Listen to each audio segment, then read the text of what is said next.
புதுச்சேரி பெரிய கடை காவல் நிலைய போலீசார் மேற்கொண்ட தீவிர வாகன சோதனையில் ஸ்பிளெண்டர் வகை மோட்டார் சைக்கிளை குறிவைத்து தொடர் திருட்டில் ஈடுபட்டதாக கூறப்படும் ஒருவரை கைது செய்த அவரிடமிருந்து 9 திருட்டு இருசக்கர வாகனங்கள் பறிமுதல் செய்தனர். புதுச்சேரி பெரிய கடை காவல் நிலைய எல்லைக்குட்பட்ட பகுதிகளில் தொடர்ந்து இருசக்கர வாகன திருட்டு சம்பவங்கள் அதிகரித்து வந்ததை தொடர்ந்து கிழக்கு மாவட்ட காவல் கண்காணிப்பாளர் சுருதி உத்தரவின் பெயரில் காவல் ஆய்வாளர் ஜெய்சங்கர் தலைமையில் போலீசார் தீவிர வாகன சோதனையில் ஈடுபட்டனர். இதன் ஒரு பகுதியாக உதவி ஆய்வாளர் முருகன் தலைமையிலான போலீசார் அண்ணா சாலை 45 அடி சாலை சந்திப்பில் வாகன சோதனை மேற்கொண்ட பொழுது அதிவேகமாக வந்த மோட்டார் சைக்கிளை நிறுத்தி சோதனையிட்டனர். வாகனையொட்டி வந்த நபர் முன்னுக்கு பின் முரணான பதிலளித்ததால் அவரை காவல் நிலையத்திற்கு அழைத்து சென்று விசாரணை நடத்தினர். அதில் சென்னை கோடம்பாக்கம் சுப்பராயன் நகரை சேர்ந்த ரமணா என்ற பாபு என்பதும் அவர் ஓட்டி வந்தது திருட்டு மோட்டார் சைக்கிள் என்பதும் தெரிய வந்தது. தொடர்ந்து மேற்கொள்ளப்பட்ட விசாரணைகள் ஸ்பிளெண்டர் வகை மோட்டார் சைக்கிள்களை மட்டும் குறிவைத்து பல்வேறு இடங்களில் திருடி இருப்பது தெரிய வந்தது. இதையடுத்து அவர் அளித்த தகவலின் பெயரில் 9 திருட்டு ஸ்பிளெண்டர் மோட்டார் சைக்கிள்களை போலீசார் பறிமுதல் செய்தனர். துல்லியமான வாகன சோதனையின் மூலம் தொடர் இருசக்கர வாகன திருட்டில் ஈடுபட்டதாக கூறப்படும் நபரை கைது செய்தார். 9 திருட்டு வாகனங்களை மீட்ட பெரிய கடை போலீசாரின் நடவடிக்கைக்கு பொதுமக்கள் பாராட்டு தெரிவித்து வருகின்றனர். புதுவை தட்டாஞ்சாவடி தொகுதிக்கு உட்பட்ட பல்வேறு பகுதிகளில் தொடர்ந்து நிலவி வரும் மின்வெட்டு மற்றும் சேதமடைந்த மின் கம்பங்களை மாற்ற கோரி ஒரு மாதத்திற்கு முன்பு புகார் அளித்தும் நடவடிக்கை எடுக்கப்படவில்லை என குற்றம் சாட்டி பொதுமக்கள் தாகூர் நகர் மின்துறை அலுவலகத்தை முற்றுகையிட்டு போராட்டத்தில் ஈடுபட்டனர். புதுச்சேரி தட்டாஞ்சாவடி தொகுதிக்குட்பட்ட புதுப்பேட்டை லட்சுமி நகர் உள்ளிட்ட பகுதிகளில் அடிக்கடி ஏற்படும் மின்வெட்டு மற்றும் சேதமடைந்த மின் கம்பங்களை மாற்ற கோரி பொதுமக்கள் ஒரு மாதத்திற்கு முன்பு மின்துறையிடம் புகார் அளித்திருந்தனர். ஆனால் இதுவரை எந்த நடவடிக்கையும் எடுக்கப்படவில்லை என கூறி அப்பகுதி மக்கள் தாகூர் நகர் மின்துறை அலுவலகத்தை முற்றுகையிட்டு தங்களது எதிர்ப்பை பதிவு செய்தனர். அப்போது மின்துறை இணைநிலை பொறியாளரிடம் பேசிய நேயம் மக்கள் கழகத்தின் பொதுச் செயலாளரும் தட்டாஞ்சாவடி தொகுதி பொறுப்பாளருமான விநாயகம் அப்பகுதியில் பணிகள் தாமதமடைவதற்கான காரணம் என்ன என்று கேள்வி எழுப்பினர். இதற்கு ஆள் பற்றாக்குறை காரணமாக பணிகளை உடனடியாக மேற்கொள்ள முடியவில்லை என்று மின்துறை அதிகாரிகளை விளக்கம் அளித்ததாக கூறப்படுகிறது. இதையடுத்து ஆவேசமடைந்த விநாயகம் ஆள் பற்றாக்குறையை காரணம் காட்டி பொறுப்பை தட்டி கழிக்க கூடாது என்றும் ஒரு வாரத்திற்குள் மின்வெட்டு மற்றும் சேதமடைந்த மின் கம்பங்களை தொடர்பான பிரச்சனைகளுக்கு நிரந்தர தீர்வு காண வேண்டும் என்றும் வலியுறுத்தினர். இல்லை என்றால் மின் பிரச்சனையால் பாதிக்கப்பட்ட தட்டாஞ்சாவடி தொகுதி மக்களை ஒன்றிணைத்து நேய மக்கள் கழகம் சார்பில் மாபெரும் போராட்டம் நடத்தப்படும் என மின்துறை அதிகாரிகளுக்கு எச்சரிக்கை விடுத்தார். புதுச்சேரியில் வேல்முருகன் எலக்ட்ரிக்கல்ஸ் துணை நிறுவனமான அமைக்கப்பட்டுள்ள பிலிப்ஸ் ஸ்மார்ட் லைட் ஹவுஸ் பிரத்யேக ஷோரூமை முதலமைச்சர் ரங்கசாமி திறந்து வைத்து முதல் விற்பனையை தொடங்கி வைத்தார். புதுச்சேரியில் வேல்முருகன் எலக்ட்ரிக்கல்ஸ் துணை நிறுவனமான பிலிப்ஸ் நிறுவனத்தின் ஸ்மார்ட் லைட் ஹாப் பிரத்யேக ஷோரூம் திறப்பு விழா நடைபெற்றது.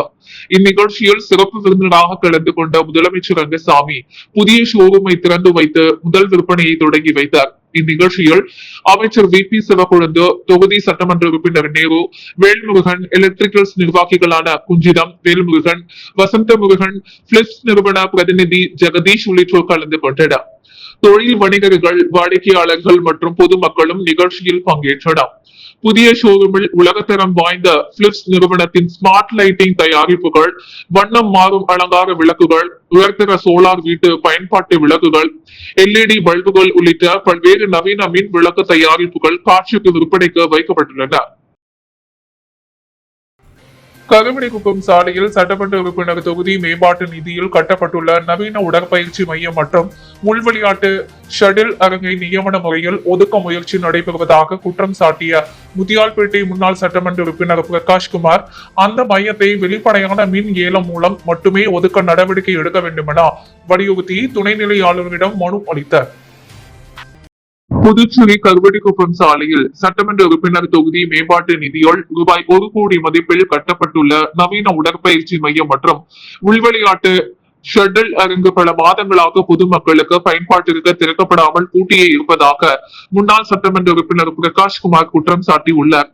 இந்த மையத்தை மின் ஏலம் மூலம் ஒதுக்குவதற்காக நகராட்சி பொறியியல் பிரிவு வருவாய்த்துறையிடம் ஒப்படைத்திருந்தாலும் இதுவரை ஏலம் நடத்தப்படவில்லை என்றும் அதற்கு பதிலாக நியமன முறையில் குறிப்பிட்ட குழுவுக்கு ஒதுக்க முயற்சிகள் நடைபெறுவதாக நம்பகமான தகவல்கள் கிடைத்துள்ளதாகவும் அவர் மனுவில் தெரிவித்துள்ளார். எனவே உடனடியாக வெளிப்படையான மின் ஏலம் நடத்தவும் ஏலம் நடத்துவதில் ஏற்பட்ட கால தாமதம் குறித்து விசாரணை மேற்கொண்டு பொறுப்பான அதிகாரிகள் மீது நடவடிக்கை எடுக்கவும் துணைநிலை ஆளுநரிடம் அவர் வலியுறுத்தியுள்ளார். பின்னர் செய்தியாளர்களிடம் பேசிய பிரகாஷ்குமார், புதுச்சேரியில் அமைச்சரவை இன்னும் முழுமையாக அமைக்கப்படாததால் நிர்வாகத்தில் குழப்பம் நிலவுவதாகவும் தற்போது அதிகாரம் உள்ளவர்களிடமே இந்த மனுவை வழங்கியுள்ளதாகவும் தெரிவித்தார். மேலும் இந்த நிலை தொடர்ந்தால் புதுச்சேரியின் நிர்வாகம் கடுமையாக பாதிக்கப்படும் என்றும் பொதுமக்களின் நலன் கருதி அரசு விரைந்து உரிய நடவடிக்கை எடுக்க வேண்டும் என்றும் அவர் வலியுறுத்தினார். புதுச்சேரியில் கோடை வெயில் சுட்டெரித்து வரும் நிலையில் காமராஜர் நகர தொகுதி மக்களுக்கு சுத்திகரிக்கப்பட்ட குடிநீர் தடையின்றி கிடைப்பதை உறுதி செய்யும் வகைகள் எல்ஜிகே தலைவரும் காமராஜர் நகர தொகுதி சட்டமன்ற உறுப்பினருமான ஜோஸ் சாக்லஸ் மார்டின் முதற்கட்டமாக அதிநவீன ஆர்வ குடிநீர் சுத்திகரிப்பு நிலையத்தை அமைத்து பொதுமக்கள் பயன்பாட்டிற்காக திறந்து வைத்தார்.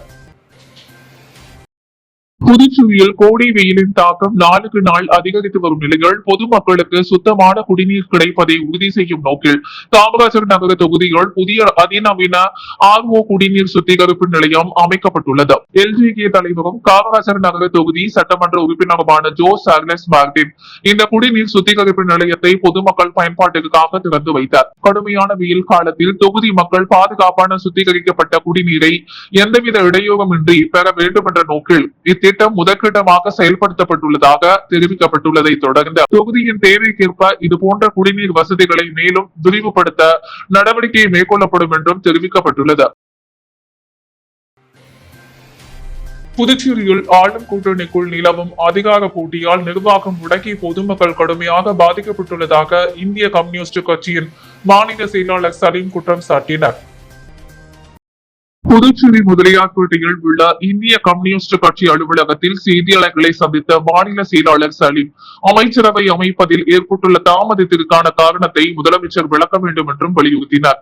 ஆளும் கூட்டணிக்குள் நிலவும் அதிகார போட்டியால் அரசின் நிர்வாகம் பாதிக்கப்பட்டுள்ளதாகவும் இதன் காரணமாக பல்வேறு அரசு திட்டங்கள் முடக்கியுள்ளதுடன் மின்வெட்டு, குடிநீர் பிரச்சனை உள்ளிட்ட அடிப்படை சிக்கல்களால் பொதுமக்கள் பாதிக்கப்பட்டு வருவதாகவும் அவர் குற்றம் சாட்டினார். மேலும் மஞ்சள் குடும்ப அட்டைதாரர்களுக்கு அறிவிக்கப்பட்ட உதவித்தொகை இன்னும் வழங்கப்படவில்லை என்றும் தமிழகத்தில் ஜூலை 6 முதல் 16ஆம் தேதி வரை விழிப்புணர்வு பேரணி நடத்த இந்திய கம்யூனிஸ்ட் கட்சி முடிவு செய்துள்ளதாகவும் தெரிவித்தார். அத்துடன் புதுச்சேரியில் தற்போது இந்தியா கூட்டணி இல்லை என்றும் வரவிருக்கும் சட்டப்பேரவை தேர்தலில் தட்டாஞ்சாவடி தொகுதியில் இந்திய கம்யூனிஸ்ட் கட்சி போட்டியிடும் என்றும் சலீம் கூறினார். புதுச்சேரி முருங்கம்பாக்கம் கடலூர் மெயின் சாலையில் கல்லூரி பேருந்து இருசக்கர வாகனமும் மோதிய விபத்தில் இருசக்கர வாகனம் பேருந்தின் அடியில் சிக்கியதால் பரபரப்பு ஏற்பட்டது. இதில் காயமடைந்த பெண் மருத்துவமனையில் சிகிச்சைக்காக அனுமதிக்கப்பட்டார். புதுச்சேரி முருங்கம்பாக்கம் கடலூர் மெயின் சாலையில் நேற்று கல்லூரி பேருந்து மற்றும் இருசக்கர வாகனம் மோதி விபத்துக்குள்ளானது. இந்த விபத்தில் இருசக்கர வாகனம் பேருந்தின் அடியில் சிக்கியதால் அப்பகுதியில் சிறிது நேரம் பரபரப்பு நிலவியது. விபத்தில் காயமடைந்த பெண்ணை அங்கிருந்த பொதுமக்கள் விரைந்து விட்டு ஆம்புலன்ஸ் மூலம் அருகில் உள்ள மருத்துவமனைக்கு சிகிச்சைக்காக அனுப்பி வைத்தனர். தகவல் அறிந்த சம்பவ இடத்திற்கு வந்த காவல்துறையினர் விபத்து தொடர்பாக விசாரணை மேற்கொண்டனர். விபத்திற்கான காரணம் மற்றும் மேலதிக விவரங்கள் குறித்து தொடர்ந்து விசாரணை நடைபெற்று வருகிறது. புதுச்சேரி காவல்துறையினரின் தொழில்முறை திறன்களை மேம்படுத்தும் வகையில் தேசிய பாதுகாப்பு படை சார்பில் 2 வார பாதுகாப்பு அலுவலக பயிற்சி முகாம் கோரிமேட்டு காவல் பயிற்சி பள்ளியில் தொடங்கியது. புதுச்சேரி காவல்துறை மற்றும் தேசிய பாதுகாப்பு படை இணைந்து நடத்தும் பாதுகாப்பு அலுவலர் பயிற்சி முகாம் கோரிமேடு காவலர் பயிற்சி பள்ளியில் இன்று தொடங்கியது.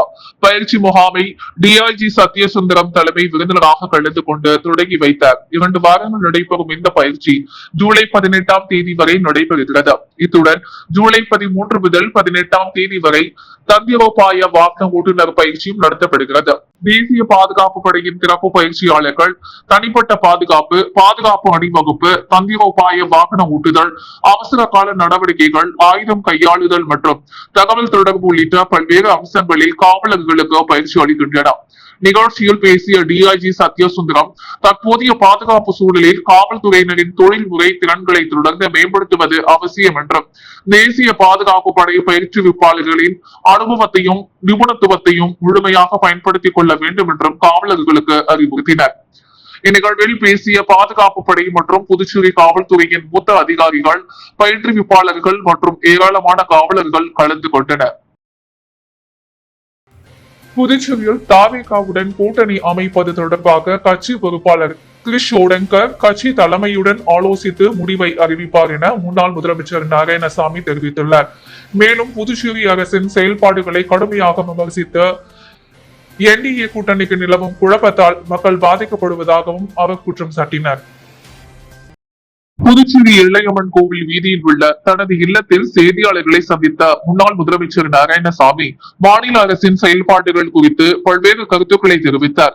சபாநாயகர் தேர்தல் எப்போது நடைபெறும், அமைச்சர்களுக்கு எப்போது லாக்காக்கள் ஒதுக்கப்படும் என்பது இன்னும் தெளிவாகவில்லை என்றும், அனைத்து துறைகளின் செயல்பாடுகளும் முடக்கிய நிலையில் மக்கள் விரோத ஆட்சி நடைபெற்று வருவதாகவும் அவர் கூறினார். என்டிஏ கூட்டணிக்குள் நீடிக்கும் அதிகார போட்டியால் அரசை நம்பி வாக்களித்த மக்களே பாதிக்கப்பட்டு வருவதாக குற்றம் சாட்டிய அவர், முதலமைச்சரும் அமைச்சர்களும் பதவி விலக வேண்டும் என்றார்.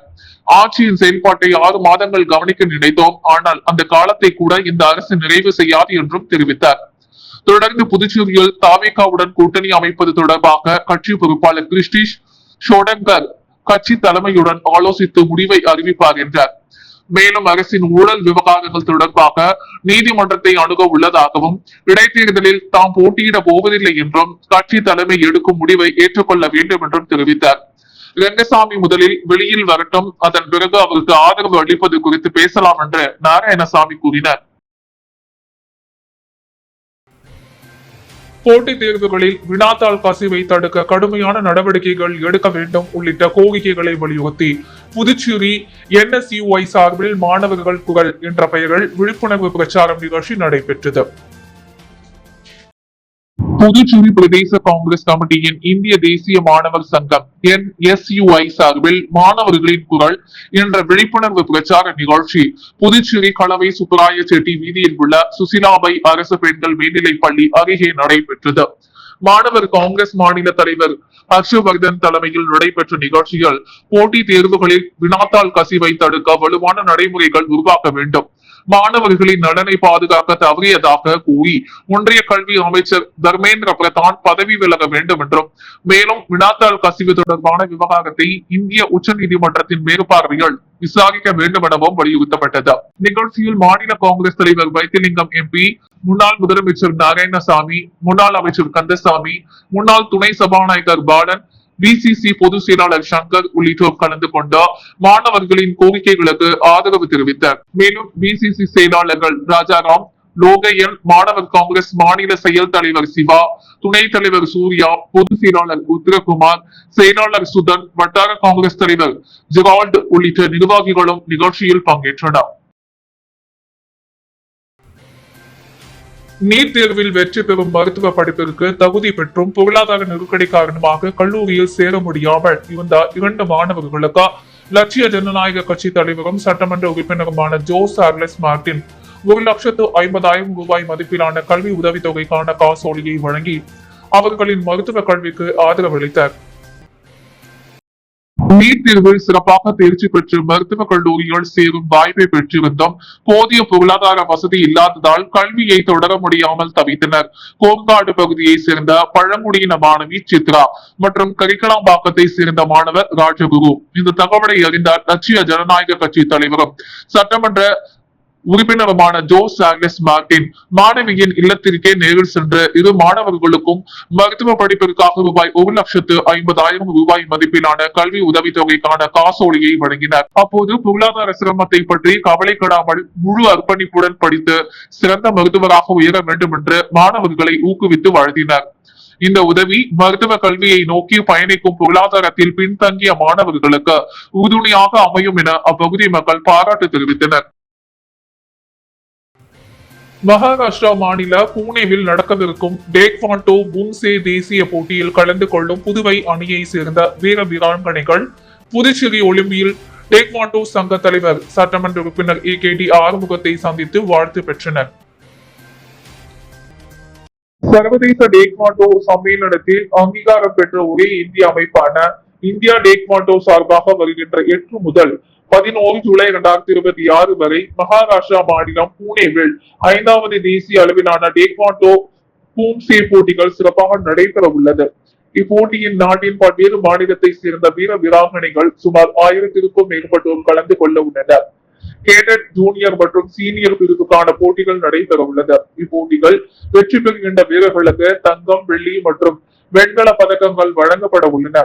இப்போட்டியில் கலந்து கொள்ளும் புதுவை அணியை கடந்த 2 வாரங்களுக்கு முன்பு தேர்வு மூலம் தேர்வு செய்தனர். தேர்வு செய்யப்பட்டவர்களுக்கு சங்கீத்தின் தொழில்நுட்ப பிரிவை சேர்ந்த வல்லுநர்களை கொண்டு சிறப்பு பயிற்சி அளிக்கப்பட்டது. போட்டியில் கலந்து கொள்ளும் புதுவை அணியினர் சங்கத்தின் தலைவரும் சட்டமன்ற உறுப்பினருமான AKD ஆறுமுகத்தை சங்க துணைத் தலைவர் சங்கர்ராஜ் தலைமையிலும் சர்வதேச நடுவர் மாஸ்டர் செல்லமுத்து முன்னிலையிலும் சந்தித்து வாழ்த்து பெற்றனர். இந்நிகழ்ச்சியில் புதுச்சேரி டேக்வாண்டோ நிறுவனர் மாஸ்டர் சிட்டி பாபு சிறப்பு விருந்தினராக கலந்து கொண்டார். உடன் கிளை செயலாளர்கள் பிரபாகரன், ஹேமசங்கர், பயிற்சியாளர் திரு அருள் மற்றும் மாணவர்கள், பெற்றோர்கள் என அனைவரும் கலந்து கொண்டு வீரர்களை வாழ்த்தினர். நிகழ்ச்சி ஏற்பாட்டினை பயிற்சியாளர் தமிழரசன் செய்திருந்தார்.